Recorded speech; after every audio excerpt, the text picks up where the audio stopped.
Foreman trying to knock down a three, count it, and there's going to be a foul on Perry as well, trying to go through that screen, looking for somewhere to go. Sherrod just has to hoist herself, and she buries it. A 7-0 run over the final minute. There's your Colorado women's basketball team taking down the SMU Mustangs down in the Lone Star State last weekend, 84-69. The Buffs were ranked number 5 at the time and have since risen to number 3 in the national polls, improving to 4-0 on the campaign. All 4 wins have been by double digits this season. What a year for J.R. Payne and the Buffaloes. Junior center Aaronette Vonleh led the Buffs with 23 points, hitting 10 of 15 for the field. Quay Miller recorded her second consecutive double-double, finishing up with 18 points and 10 rebounds. And Jalen Sherrod has been so good for the Buffaloes. Ended her night with 18 points and 4 assists, becoming just the 4th player in CU history to have over 1,000 career points and 500 assists. The Buffaloes never trailed in the second half, limited SMU to just 8 field goals in the final 20 minutes.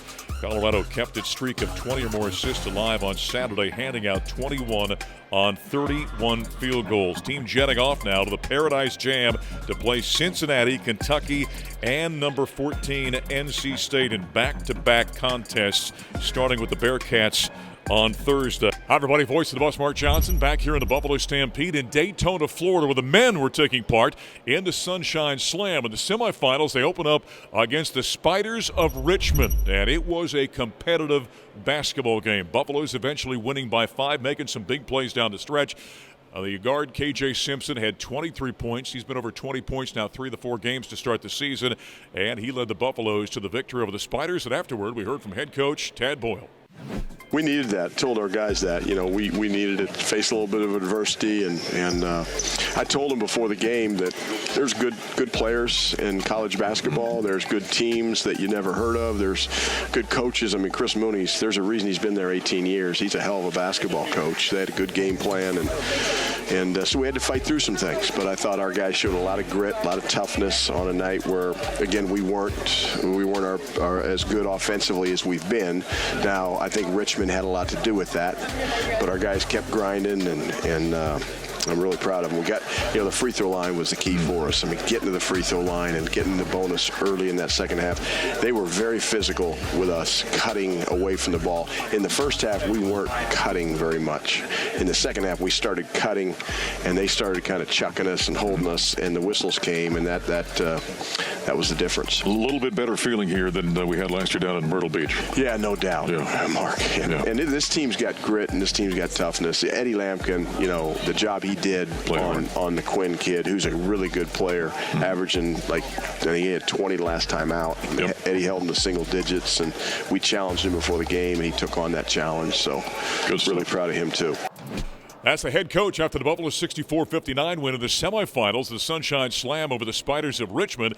Then on Tuesday in the title game, it was a rematch of an NCAA tournament game from 2021, the Buffaloes and Florida State. A little different outcome in this one. Still a very physical basketball game, but Colorado turned the ball over way too much. 20 turnovers in the game, despite out-rebounding the Seminoles by 9 and having 19 offensive rebounds. Buffs could not get over the hump and end up falling in overtime to the Seminoles. And afterward, head coach Tad Boyle.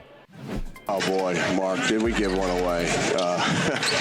Yeah, we were not very good. I mean, for whatever reason, we knew Florida State was going to pressure their length, Yeah, we handled it at times really, really well. But when you have 20 turnovers against anybody, it's going to be hard to win. But what's amazing about the 20 turnovers is 17 of them were on steals from Florida State. Florida State had 17 steals. I'm not sure I've ever seen that. It's one thing if you throw it out of bounds or you travel. Those are dead ball turnovers. We had 17 live ball turnovers in a 6-point game. I mean, that's the ball game, and I've got to do a better job. I didn't have our team as prepared to handle their switching, and we've worked on it. We talked about that in the pregame, right? Like, you work on stuff, but we can't simulate Florida State's length and their activity on the ball, and we weren't good enough.